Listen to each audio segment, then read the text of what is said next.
एकदम सिंपल हिसाब किताब देंगे, समझ लेना। औसत 24 घंटे में कितना घंटा सोते हो? 6 से 8। हाँ ठीक है, एवरेज ले रहे हैं 8। 5-6 घंटा 7 घंटा रात को, 1 आध घंटा कभी दिन में मौका मिल गया तो 8 घंटा एवरेज मान लेते हैं। ठीक है, 60 साल का उम्र है, 20 साल आप सो के बिताएंगे? नहीं, 24 घंटे में आप 8 घंटे सो के बिताते हो ना, तो अगर धरती पर आप 60 साल रहने वाले हैं तो आप 20 साल सोइएगा। ना बप्पा से ना सुतवो है ना, यही है ना। अब इस 40 साल आप जग कर बिताते, एक एवरेज बता रहा हूं, अगर 60-65 एवरेज मान लेते हैं उम्र एक आम आदमी की, तो 20 साल 1/3 आप सो के बिताते हैं, 40 साल आप जग कर बिताते हो। जो समय आप जग कर बिताते हैं उसके लिए कितना परिश्रम करते हो? हाउ पढ़ाई, हई पढ़ाई, ये डिग्री वो डिग्री, अनकाउंटेबल नाउन, ई फैशन, ये डीओ, ये कपड़ा, ये चश्मा, ये बाइक, ये कार, मतलब पूरे दुनिया का मेहनत आप लगा देते हो उस 40 साल के लिए। उस 40 साल को बेहतर बनाने के लिए आप क्या कुछ नहीं करते जो आप जग के बिताते हैं। इस 20 साल के लिए आप क्या करते हो? ये 20 साल अच्छा बीते इसके लिए 1 मिनट का भी प्रयास करते हो क्या? बात समझ में आ रही है मैं क्या कर रहा हूं? जबकि आपका 1/3 जीवन ऐसे बीतना है सोकर, तो ये 1/3 अच्छा बीते, ये बड़ा जरूरी है एक स्वस्थ मन और स्वस्थ शरीर के लिए। बहुत गंभीर बात बोल रहा हूं।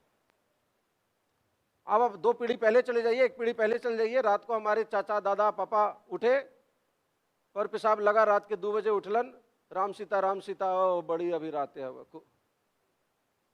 1 गिलास पानी पिए सुत गए दोबारा, या राम सीता करते रहे।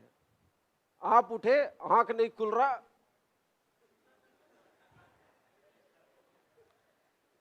अभी 40 को लइकवा होले, यही है ना? अरे यही है ना। आंख खुलने के बाद पहला काम, ये आप 3 बजे रात को, 2 बजे रात को, 1 बजे रात को, 12 बजे रात को आप ये कर रहे हैं। आपकी नींद की क्वालिटी क्या होगी? स्लीप डिप्राइवेशन, नींद की कमी, मानसिक समस्या, मानसिक बीमारी। 30-40% यूथ के ऊपर मानसिक अवसाद, डिप्रेशन का खतरा मंडरा रहा है।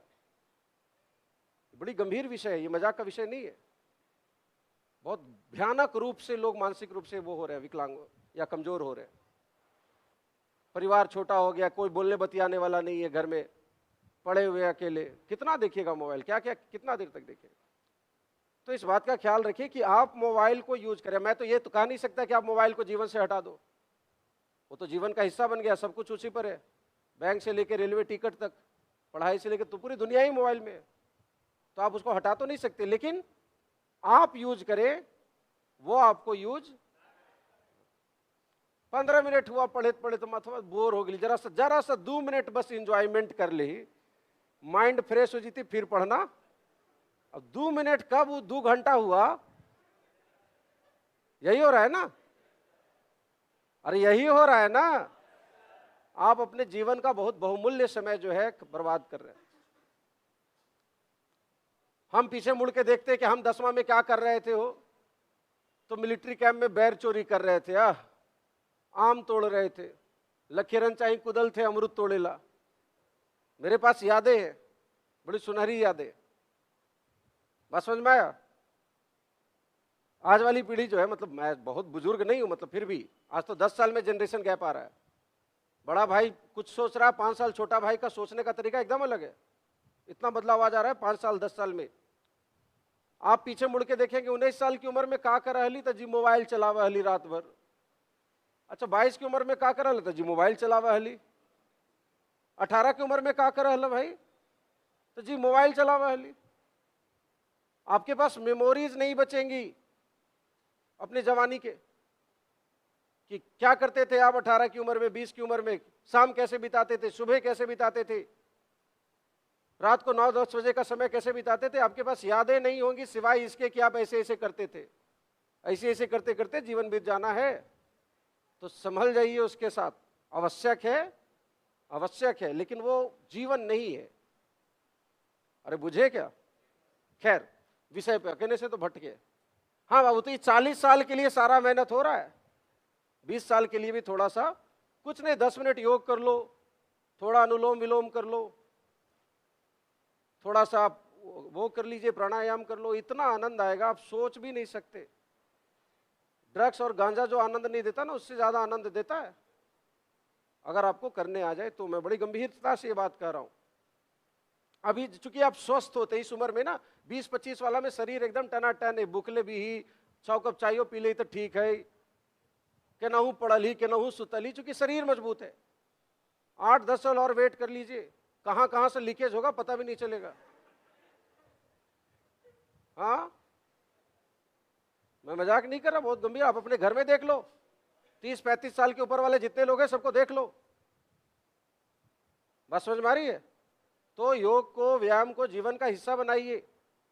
कोई उपकार नहीं करेंगे आप अपने ऊपर, आनंद आएगा उसमें, बहुत आनंद आएगा। लगता है बोरिंग, लगता है शुरू में, कौन 10 मिनट बैठ के वो करे, लेकिन जब उसमें आनंद आने लगेगा ना तो उसके बिना चैन नहीं मिलेगा, ऐसा नशा है उसका। तो उसको जीवन का हिस्सा बनाइए, उसकी आपकी मानसिक क्षमता, आपका जो चारित्रिक विकास, तमाम चीजें उससे होती है। उसको एकदम, आप शुरू में बोरियत होती है 10 मिनट, 10 दिन, 15 दिन, लेकिन एक बार उसको पाठ बना लो, बड़ा आनंद आएगा। बस समझ में आया? और सुन ले, ये जो 60 साल है ना, इसमें जितनी अच्छी चीजें हैं वो शुरू वाले 30, इसको 2 भागों में बांटो 60 को, 30-30। जितना अच्छा चीज होना है सब यहां होना है, जितना अच्छा चीज। पहला बार साइकिल चलाने का आनंद, ऐसा लगता है हवाई जहाज चला रहे। हाफ पैंडल से फुल पैंडल पे आने का आनंद जो है बाबू, धरती पर वो आनंद किसी चीज में नहीं है। उस टाइम नींद में, सपना में, उठते सुतते, ऐसे करके बैठल में, हर जगह।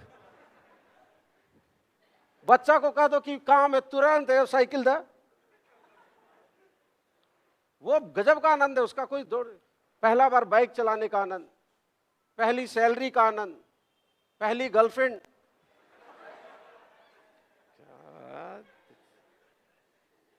पहली शादी का आनंद।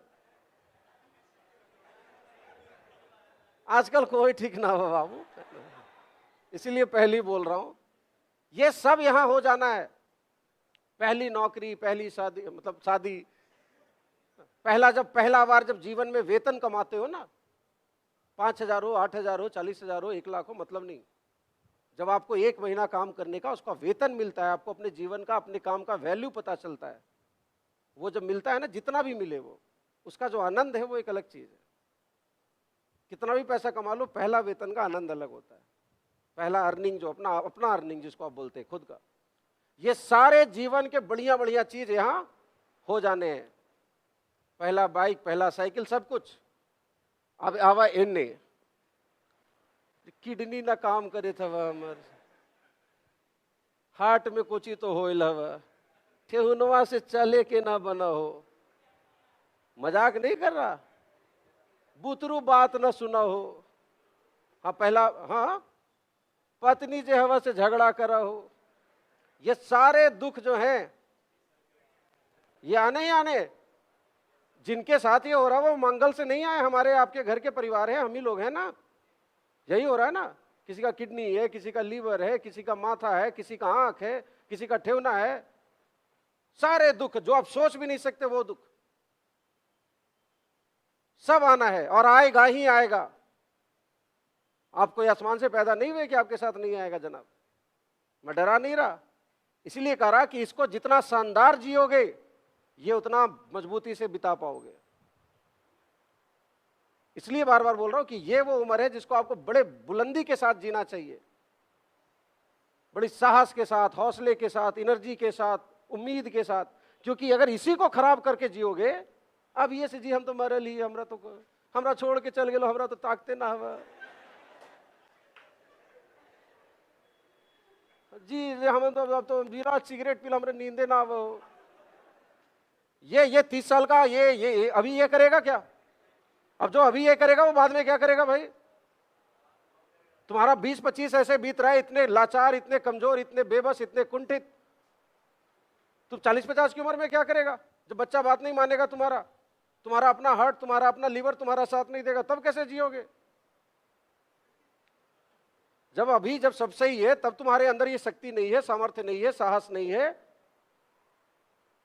तो ये उम्र जो है ये बुलंदी का उम्र है, ये डट के जीने का उम्र है। इसको बड़े आनंद से, शौक से जिए। ई हो गेलो तो ऊ हो गेलो तो ऐसे झूठो का सब ड्रामा। काम करो, मस्त खाओ पियो, स्वस्थ रहो, और ऐसे जियो कि आगे मुड़ के देखो तो लगे कि हाँ हम जिए थे, कि हम जिए थे। 10 साल बाद, 20 साल बाद बोल सको कि हमने अपनी जवानी ऐसे बिताई है, इतनी ईमानदारी से, इतनी निष्ठा से, इतने परिश्रम से जिया है हमने। सबको देखो फ्रस्ट्रेटेड जो है, वन साइडेड लवर टाइप। वो मैं बहुत परेशान होता हूँ एज ए टीचर, और अपने घर में भी बच्चे तो देखता हूँ उनको, तो परेशानी होती है। मैंने वैसे नहीं जिया है, मैंने बहुत ज़्यादा, मैं अब तो थोड़ी आग थोड़ी शांत कर ली, बहुत भयानक आग रखा है अपने अंदर। हाँ, बहुत बहुत मतलब बहुत चरम, आप सोच भी नहीं सकते। तो इस 30 को थोड़ा अच्छे से बिताओ, कुंठा में मत बिताओ, लाचारी में मत बिताओ। जो भी है, जैसा भी है, उसको सामर्थ्य के साथ जियो। कुंठित है बिना मतलब के, कहा था हमारे बाबूजी गरीब है, एक जोड़ी हमरा चप्पले, और तो क्या हो गया एक जोड़ी चप्पल है तो? अरे क्या हो गया? हमारे नाना जी हमारे सबसे प्रिय, मेरे आदर्श थे, वो बड़ी एक बात कहते थे। वो बड़े कमजोर बैकग्राउंड से नाना जी उठे थे हमारे, तो अक्सर बोलते थे, बहुत उनको रहते थे बड़ा शौक से, मतलब मोहल्ले के नाना जी थे वो ऐसे, और सबसे दोस्ती, 5 साल के बच्चा से लेके 80 साल के बुजुर्ग, सब के वो सब उनका फैन था। हम भी उनके फैन थे भाई, हमारे तो नाना ही थे। बड़े शान से जीते थे, एकदम ठाठ से, जिसको कहते हैं ना, मतलब कहीं ना उनके कुर्ता में गंदगी, धोती में गंदा लगा हुआ नहीं देखा। गुजर गए, अंतिम दिन तक वैसे जिए। तो हमेशा कहते थे हम लोग, चूंकि मैं कपड़े का बड़ा शौकीन हूँ, खूब कपड़ा वपड़ा लेते रहते थे, तो कहते थे कि 2 जोड़ी कपड़ा वाला अगर जीने आएगा तो 2 जोड़ी जिसके पास कपड़ा है ना, वो भी हर दिन चकाचक होगा, साफ सुथरा होगा। और जिसको जीने नहीं आएगा ना, वो 30 जोड़ी भी कपड़ा उसके पास होगा, तो 31वां दिन वो फिर गंदा पहन के घूमेगा। अगर आपको जीना नहीं आता, अगर आपको सलीका नहीं आता है। हाँ, बजा ले बजा ले बजा ले बजा ले। तो आपको सलीका आना चाहिए। ये रोना कि हमारे पास सामर्थ्य नहीं है, संसाधन नहीं है, संसाधनों की कमी है। जो भी संसाधन है उनका समुचित उपयोग, जो भी संसाधन है उनका समुचित उपयोग, जो भी है उसका समुचित उपयोग करना सीखिए, अच्छा जीवन बीतेगा। अब आ गए हो ना यहाँ, माता पिता ने पूछ के तो लाया नहीं है तुमको, बाय डिफॉल्ट आ गए हो। अरे तुमसे पूछा गया था पैदा करने के पहले कि बाबू रे, आ गए ना, 15-20 कट गया, 15-20 बाकी भी कटेगा, कट ही रहा है। अब हंस के काटना या रो के काटना ये तुम्हारे ऊपर है। अगर आप अभी यहां हैं और यहां जाना है, गारंटी नहीं है। पहली बात तो गारंटी, कोई गारंटी नहीं है। अगर सब कुछ ठीक ठाक चला ऊपर वाले की दया से, माँ बाप के आशीर्वाद से, तो शायद यहां पहुंचोगे। अब ये होना ही होना है। तुम खुद को कमरे में बंद कर लो, डिप्रेशन में चले जाओ, कंबल ओढ़ के सुतल रहो, ट्रंक में ढुक जाओ, जमीन के अंदर चल जाओ, आप समय को रोक नहीं सकते। ये कटना ही है, कटेगा ही कटेगा। अच्छी चीजें होंगी ही होंगी, बुरी चीजें होंगी ही होंगी, होना ही है। तो भैया जब होना ही है, जब कटना ही है, तो अच्छे से काटेंगे, डट के काटेंगे, बुलंदी से काटेंगे। ये जितने परिचय आप बनाते हैं ना जीवन के शुरुआत के 30 में, ये 30-30 का हिसाब याद रखना। जितने परिचय बनाते हो, ये दोस्त है, ये भाई है, ये चचा है, ये मामा है, ये मौसा है, ये नाना है, ये ससुर है, ये सास है, जैसे इधर बढ़ोगे धीरे धीरे सारे छूटने शुरू होते हैं। वो नाना न रहल थी, वो चाचा न रहल थी, पापा नहीं रहे, मम्मी नहीं रही, वो भाई नहीं रहा। या ना है 50 होते होते, 60 होते होते वो तमाम लोग आपके जीवन से चले जाएंगे जिनके साथ आपने इस जीवन की शुरुआत की थी, जिनके साथ आपने जीवन को पहला बार देखा कि हमारे भैया है, पड़ोस वाली चाची है, दादी है, सारे लोग चले जाएंगे। आप एकदम अजनबियों के बीच होंगे। वो जो जीवन के शुरुआत में नहीं थे, वो तमाम लोग धीरे धीरे चले जाते हैं जीवन से। तो इसीलिए आ तो गया है, पैदा तो हो गए हैं, अच्छा बुरा होना ही है, दुख आना ही है, सुख भी आना है, भगवान की दया रहा तो शादी भी होगा। तो अच्छे से जियो, बुलंदी से जियो। हाँ, बात कर रहे थे मोबाइल पे, बड़ी घातक चीज है, बहुत नुकसानदेह चीज है, बड़ा उसको संभालिए। और आपको पता भी नहीं कि आपको क्या नुकसान कर रहा है, दिक्कत ये है। और मैं इसलिए बोल रहा हूँ कि हमारे घर में बहुत सारे बच्चे हैं, कुछ तो जनरल कंपटीशन की भी तैयारी कर रहे हैं, कुछ इंजीनियरिंग कर रहे हैं, छोटे बड़े सब साइज के हैं, सबको बर्बाद कर रहा है मोबाइल। किसी का आँख खराब है, किसी को माथा दुख रहा है, अभी तो एक को साइकेट्रिस्ट क्या ले जाना पड़ा है। वो मैं ये बात बता रहा हूँ, ये हालत है। खैर सॉरी, विषय पे आ जाएं, बहुत ज्यादा समय चला गया।